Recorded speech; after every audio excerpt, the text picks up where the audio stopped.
the weaker sections as described in the Arthashastra and what to do about them. This is a gist, not the direct quotes from Chanakya himself. The list of the weaker sections of the society who required special protection occurs in a number of places. Priority of audience before the king, maintenance at state expense, free travel on ferries, and the special responsibility of judges on matters concerning them.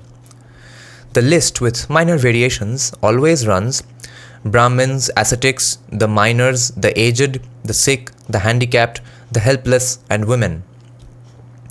It may seem strange to speak of welfare when discussing torture to elicit a confession.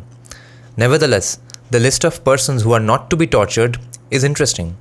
Minors, the aged, the sick, the debilitated, those in a drunken state, the insane, those suffering from hunger, thirst, or fatigue after a long journey, those who had eaten too much, those accused of trifling offenses, and those who had already confessed. These people were not to be tortured.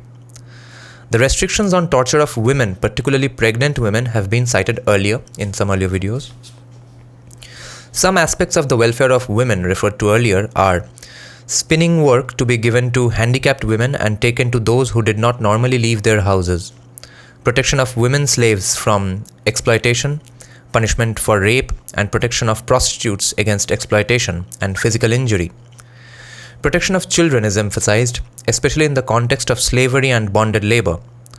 When an Arya man had bound himself and his family, the minors were the ones to be redeemed first. A slave less than 8 years old was not to be compelled against his wishes to do menial jobs or work in a foreign country. The property of minors was to be held in trust and looked after by the village elders. Social security was both a private and a state matter. The primary responsibility for maintaining the family, that is, wife, children, parents, minor brothers, and unmarried or widowed sisters, lay with the head of a family. No one could become an ascetic without first providing for his wife and children. You can't abandon your family and become a sadhu. Dependents were not to be abandoned, particularly when traveling together. You can't leave your family in the middle of a vacation. However, the state had the obligation to provide a safety net and maintain children, the aged, childless women, and the helpless. But when the state had to maintain the young with no family of their own, these could be recruited into the secret service. The extent of Kautilya's concern for the weaker section is shown by these further examples ranging from chivalry in battle to gleaning on crown lands.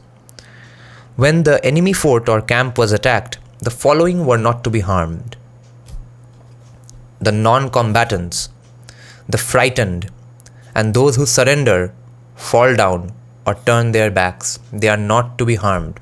This is the difference between a dharmic civilization and Abrahamic invasions.